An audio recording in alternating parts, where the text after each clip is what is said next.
What would you do if you were entrusted with a fortune, not your own, but someone else's, left lying in plain sight? Would your morals stand strong, or would the temptation consume you? This is the story of Clara, a woman who faced the ultimate test of character. She didn't know it yet, but the choices she made that day would change her life forever. If you believe that integrity is something worth testing, don't forget to like and subscribe for more stories that challenge our values and redefine what it means to be truly rich. It wasn't the kind of decision most people get to make, to test someone's moral fiber in a moment of temptation, not without consequences. Yet Charles Langston had found himself exactly there, sitting in his penthouse office, with floor-to-ceiling windows that framed the twinkling skyline of the city below. He stared at the safe in front of him. It wasn't just any safe. It was the heart of his empire, filled with cash that could set up generations, precious jewels from auctions he'd won on impulse, and documents worth more than entire businesses. But today it sat open. He'd left it deliberately unlocked, almost as a dare to fate itself.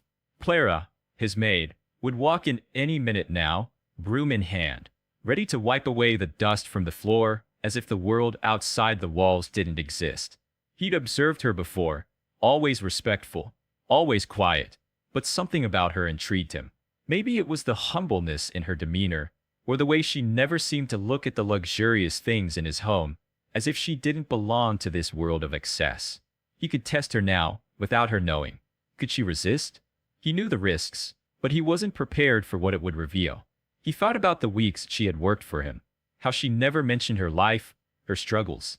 Could she possibly have the strength to walk away from the opportunity of a lifetime? $1 million temptation, left open, just to see. He glanced at the clock. 2:30 p.m. It was almost time. Then, he heard the door creak open softly. Clara stepped inside, the click of her shoes the only sound that broke the silence. She glanced around. As usual, her eyes skimming over the room without a second thought. She hadn't yet noticed the safe, but when she did, she froze for just a fraction of a second. He watched her eyes flicker to the open safe, her face momentarily drawn with confusion. The world seemed to still. She stood there, her back slightly turned to him, as if waiting for the signal to go about her business. Charles could feel his heartbeat quicken, the test beginning without a word between them. There was no call for action, no announcement, just an open safe, a maid, and a choice. The seconds dragged on, stretching the tension thick as honey. He was waiting, though not entirely sure for what. He wanted to see how she would react, but also, in some strange way, he was hoping for her to pass the test.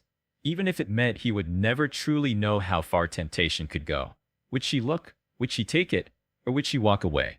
As the seconds ticked by, Clara's gaze remained fixed on the open safe, her body still as a statue, her hand hovering inches above the handle of the broom.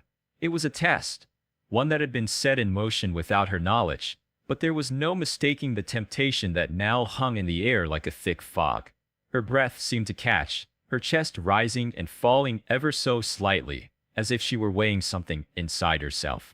Charles didn't know what he was expecting.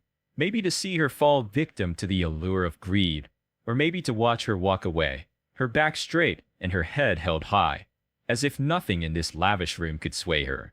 For a brief moment, he almost wished he hadn't set it up this way. He didn't want to see the answer, not when the price of knowing could shatter the quiet bond of respect they had, or worse, expose something about himself he wasn't ready to confront. Then, Clara moved. Slowly, with deliberate care, she set the broom down on the floor, its soft bristles making a muffled sound against the rug. Her eyes never left the safe, but her hands didn't tremble. She stepped forward, and Charles felt his heart stop for a beat. Was she going to take the money? But instead, Clara bent down, not to grab anything from the safe, but to quietly close the door. Her fingers brushed the cold steel of the safe, the click of the lock a sound that rang through the silence like a bell of finality. Charles couldn't breathe. There was something so simple and yet so profound in that moment. Clara didn't need a grand speech or a heroic gesture. She didn't even look at him when she straightened up, her back to the safe, her face still unreadable. She didn't even ask if he'd left it open on purpose. She simply chose not to take what wasn't hers, a choice so steady and sure that it made his chest tighten with something he couldn't name. He cleared his throat, unsure of what to say, but his words caught in his throat. What could he say? How could he explain that he'd left the safe open, left it there, to see what she would do? He knew what he'd expected, but this was different. Clara, with all her quiet strength, had simply made the choice that many would have called foolish, but to him, it felt like the truest thing he'd seen in years. I saw it. He finally managed to say, his voice thick with something he couldn't quite place. Clara turned slowly, her eyes meeting his for the first time since she had entered the room. She didn't seem surprised, nor did she appear guilty, as though she had somehow known all along. I know, Mr. Layston. Her voice was soft, steady, almost too calm, as if her reaction had been expected long before she'd walked into the room. You didn't. No, she interrupted, her gaze unwavering. I didn't. Charles stared at her, his mind racing to understand what had just happened. It wasn't just that she hadn't taken anything. It was how effortlessly she had dismissed the possibility, how simple the decision had seemed for her, and yet how complex it was to him. For a brief moment, the wealth and power he had built with his own hands felt irrelevant. What was money in comparison to something so intangible as trust? Clara bent down to pick up the broom, brushing past him without a second glance. I'll finish the room, sir, she said, her tone respectful but detached, as if nothing had changed. But everything had changed. Clara went about her duties, her actions as normal as if nothing had happened, but Charles couldn't tear his eyes away from her. There was a strange heat in his chest, a feeling of admiration, of something deeper than he could explain. He watched her work for a few moments, and he realized, with a sinking feeling, that he had underestimated her. All along, he thought he could control situations like this, bend them to his will. But Clara had just done something that no amount of wealth or power could ever replicate. She had shown him something more valuable than any sum of money he had ever known. His chest tightened as he finally understood the truth, that the test wasn't just for Clara. It was for him, too. It had always been about him, about what he valued, what he truly sought in the people he kept close. He'd expected greed, selfishness, the lure of easy wealth. But instead, he was faced with something far more humbling. Integrity, unshakable and quiet, was the thing he lacked most in his world of grand gestures and shallow victories. Clara didn't need to say anything more, and Charles found that he didn't need to ask any questions. The room felt smaller now, as if the walls themselves had closed in on him, reflecting the vast emptiness of his own choices. It wasn't about the money. It never had been. It was about understanding that sometimes, the most valuable people in your life are the ones who make you question everything you thought you knew. As she finished sweeping the last corner of the room, Clara glanced up at him, her eyes meeting his for a brief second. In that glance, there was no judgment, no accusation, only something soft, a quiet recognition that she had passed his test without even realizing it. And for the first time in years, Charles Layston felt the sting of his own tears threatening to break free. He quickly turned away, pretending to focus on something else, but the lump in his throat refused to dissipate. The quiet woman who worked for him had just given him something more valuable than gold, and he wasn't sure how he could ever repay her for it. The test had been more than he could have ever expected. But now, the real challenge was learning how to live with the answer. In the days that followed, Charles couldn't shake the lingering sense of awe that had settled in him after Clara's quiet act of integrity.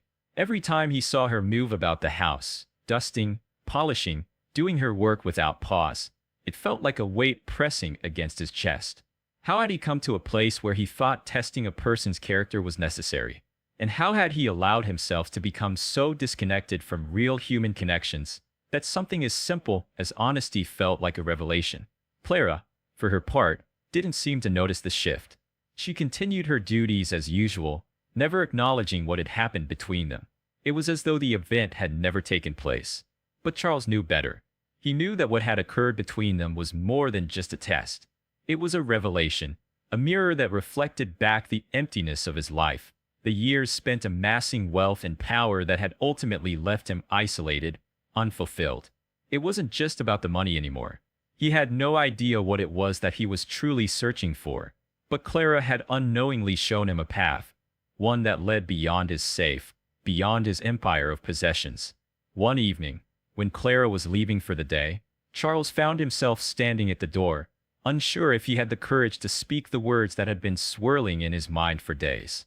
The impulse to say something was overwhelming, but the fear of sounding vulnerable, of admitting that he had been changed by a woman who had barely said a word to him, kept him frozen in place. Clara paused, her hand on the doorknob, and turned to face him. Her eyes softened when she saw the indecision in his. "Is there something you need, Mr. Langston?" Her voice was calm, and for a moment, it felt like the world was at a standstill. He opened his mouth but closed it again. There was so much he wanted to say, about the test, about how her actions had shaken him, about the self-awareness he had gained in the days since. But nothing came out. It was as if every word he'd prepared was lost in the weight of her quiet strength, in the humility that radiated from her. How could he possibly explain the way her simple, unwavering honesty had brought him to his knees, both literally and figuratively? He began, his voice hoarse. He took a deep breath, trying again. "I wanted to thank you, Clara, for what you did. I don't know if you fully understand, but it meant more than you can imagine." Clara's expression didn't change, but something flickered in her eyes, a subtle acknowledgement. "I did what I thought was right, sir. No more, no less." It was the simplicity of her response that struck him most. She had done what was right, without expecting praise, without hoping for anything in return. For Clara, it wasn't about validation. It was just who she was. Charles stepped closer, his eyes searching hers for something he couldn't articulate. "You've made me realize something. That maybe I've been chasing the wrong things in life. I've been measuring success by wealth, by how much I can control, and I've lost sight of what really matters." Clara stood still, waiting. She said nothing, but her presence was enough, as if she could somehow feel the weight of his words. Finally, after what seemed like an eternity of silence, she spoke again. "It's never too late to change your focus, sir. We all have our tests to face. And sometimes, the greatest challenge is learning how to recognize what we already have." Her words hit him like a ton of bricks. In her simple, humble way, Clara had just given him the greatest insight he could ever ask for.